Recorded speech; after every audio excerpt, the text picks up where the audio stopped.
Hello varlets, welcome back to another weapon review video. As you can probably tell by the thumbnail, this is going to be a little different from the usual reviews. Normally, I like to explore each weapon thoroughly and put it through its paces to really understand how something works and where it shines. In this video, however, because the Kantrael Lasguns all essentially share the same characteristics, it meant I would be repeating myself on the same points if I did them individually. So, for this review, I'll be going through all three of them at once in terms of how they are similar, how they differ, and how to build each of them. So here are 5 things you need to know about the Kantrael Lasguns. Number 1. Damage profiles. To kick things off, I'm going to show you all 3 Lasgun damage profiles here to show you what I've been looking at for about 2 or 3 hours across almost 5 days, making various different calculations from. In particular, I want to zoom into the Kantrael 12 Lasgun because its damage profile is outstanding to say the least.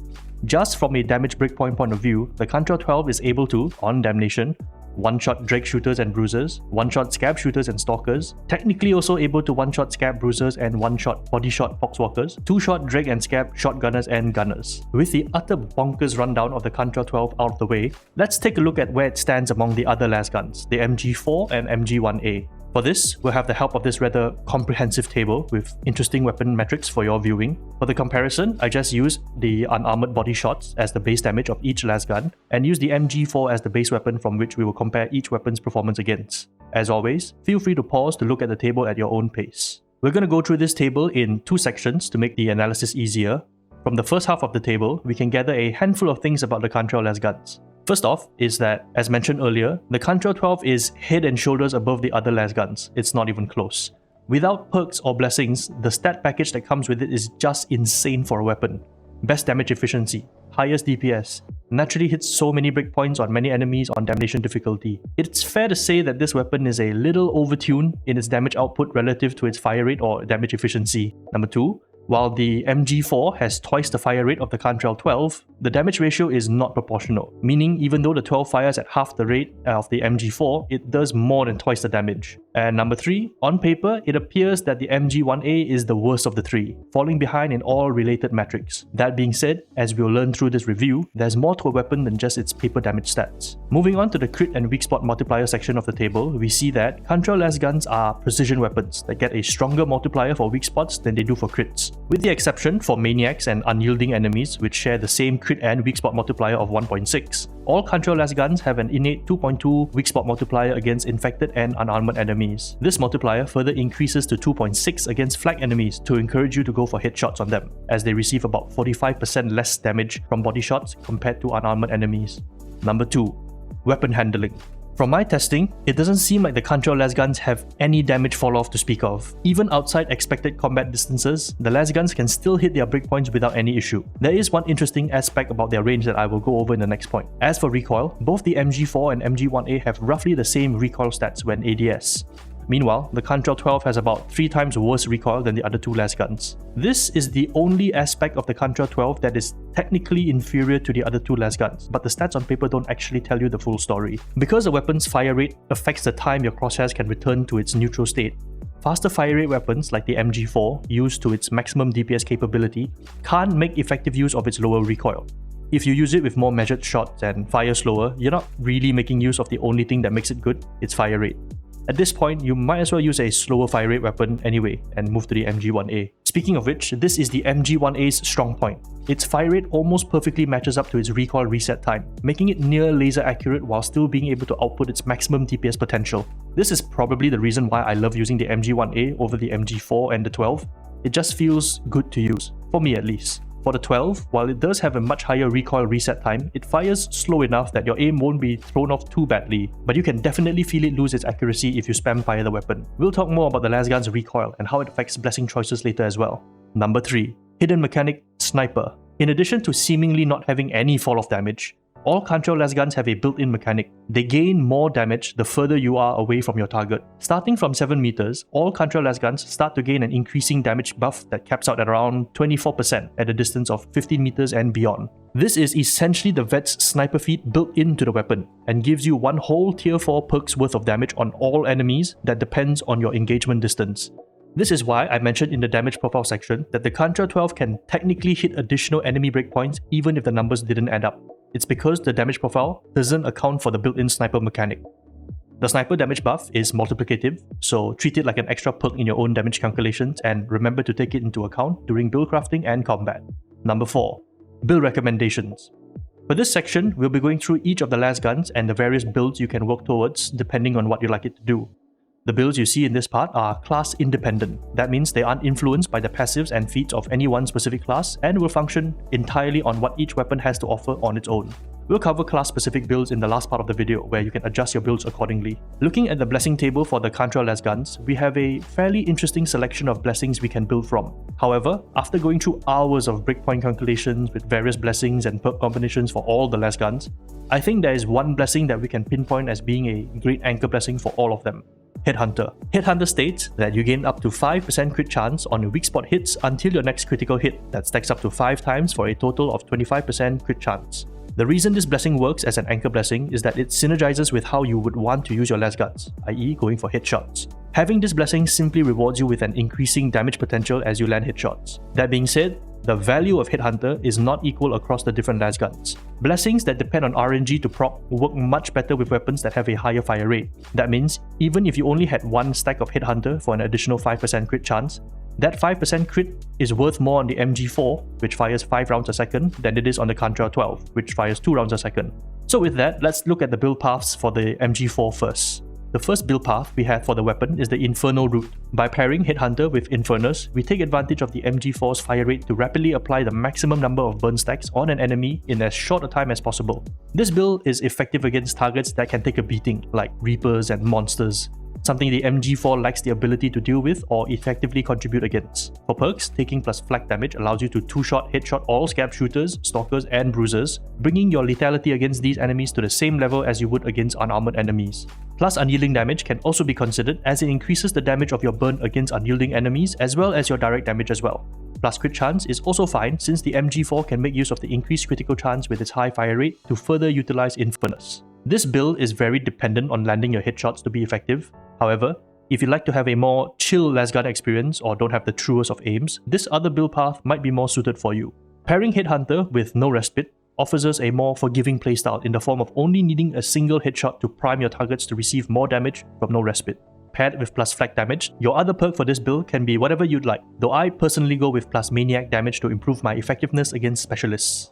Moving on to the MG1A, before I go into blessing combinations, there is one perk that my calculations have shown you absolutely need on this gun, plus unarmored damage. The reason for its importance is that having plus unarmored damage brings up your lethality against drag shooters and bruisers to be on par with that of the Kantrael 12, and by that, you can 2-shot bodyshot both drag shooters and bruisers on damnation, essentially making one class of enemy extremely easy to deal with before we even get into blessings. For our blessings, in addition to Headhunter, we have a couple of build paths as well. Similar to the MG4, we can opt for No Respite and pair it with plus flak damage. This build has a lot of ease of use at the expense of a little bit of combat efficiency. The second build path makes use of the MG1A's near perfect recoil reset when spam firing. Pairing Ghost with plus flak damage gives you a surprising amount of sustainability against large groups of shooters. This blessing can practically make vets near indestructible by taking advantage of the brief damage immunity to build back toughness even while under fire with consistent headshots with the right feats. Plus flak damage here helps you reach the one-shot headshot breakpoint against scab shooters, which meshes well with Ghost. On the other hand, Deadly Accurate pairs nicely with Headhunter when you hammer shots into your target's head. This works well with plus unyielding damage so that you can go toe-to-toe against Reapers and punish Beasts of Nurgle when you get the opportunity to hit them where it hurts. That being said, plus flak damage will probably serve you on a more consistent basis. Finally, we arrive at the build for the Kantrael 12. In all honesty, a well-rolled white Kantrael 12 is already damnation ready right out of the box. So, for this weapon, we'll be speccing it to fill out the breakpoint gaps it's missing. First of which is having plus flak damage as one of your perks. For your remaining perk, you kinda have a couple of choices. Ideally, you should take plus maniac damage to reach the following breakpoints on specialists. The alternative is to add plus unyielding damage to increase your effectiveness against Reapers, dropping from 7 shots to kill to 6 shots to kill, which doesn't seem like much at first, but when we start including class-specific buffs and passives, plus unyielding damage starts adding up since these are the enemy class that can afford to take the full force of a juiced-up Kantrael 12. By this point, you're probably wondering, what happened to the other blessing for the Kantrael 12? We have Headhunter as an anchor, but that leaves another slot open. My answer to this? It really doesn't matter what you stick in as the last blessing. You can have whatever you want that makes the gun feel nice to use because the weapon is already so powerful. The only blessing you can add to squeeze out even more damage is Deadly Accurate, using it specifically as a Monster Slayer weapon. Before we move on, I want to take a moment to talk about opening Salvo. I don't recommend opening Salvo for any of the Kantrael Lasguns for two reasons. Number one, opening Salvo doesn't offer enough benefits to any of the Kantrael Lasguns when it comes to reaching enemy breakpoints. If you tweak around a bit, you might find it can help reach a very obscure breakpoint, but it probably isn't worth giving up a blessing slot for. But this is not the main reason why I don't recommend it. The main reason number two, is because opening Salvo forces you to slow down your rate of fire, even on the faster firing MG4 and MG1A that have better recoil resets. Here's a clip to show you of how much slower you need to fire each of the Lasguns to make use of opening Salvo. The Kantrael 12 is least penalized by this because it has the slowest fire rate anyway, but because it already hits so damn hard, adding another plus 15% power doesn't help you all that much since you either one-shot something already or can reach a 2-shot body shot breakpoint with perks. But it's also not worth the DPS loss from having to hold your shots back to let opening shot reactivate. Moving on, number 5. Class-specific breakpoints. In this section, we'll start taking into consideration how a particular class's feats and passives work together with the Kantrael Lasguns. Starting with the Preacher, there is only one feat which I think has any value when paired with any of the Kantrael Lasguns: Emperor's Executioner. This is basically a reverse version of Sniper, where the closer you get to an enemy, the more damage your ranged weapons will deal. There is a very strange sweet spot where this feat and the Kantrael's built-in Sniper are both active and gives you the damage bonus from both. I have no idea how to calculate the breakpoints for when this feat is active, but having this makes the Kantrael Lasguns consistent in their breakpoints no matter the minimum distance. For Psykers, because this class gets a bunch of damage buffs which includes Warp Unleashed, Warp Charges, as well as Kinetic Presence, I've elected to just tabulate the changes rather than read them to you because there are so many of them. Please feel free to pause to see what additional breakpoints the combination of damage buffs from a Psyker can help each of the different Kantrael Lasguns reach. Keep in mind the breakpoints are calculated against damnation level enemies.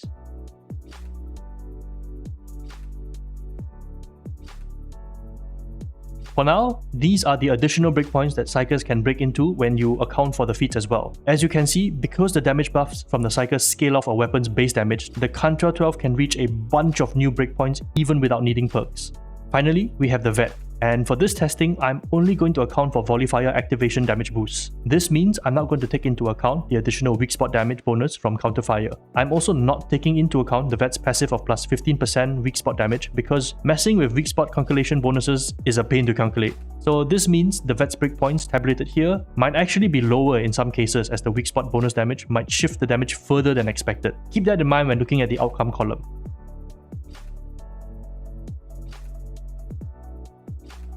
I'm sure my tables are not exhaustive. There are probably other combinations that would push breakpoints further if we start including blessings into the picture. But for now, these tables serve as a rough guide to show you how you can better tailor your Kantrael Lasgun to a specific class when it comes to perks and feats at least. If you are somehow still here at the end of the video and actually sat through the whole thing, I just want to say thank you.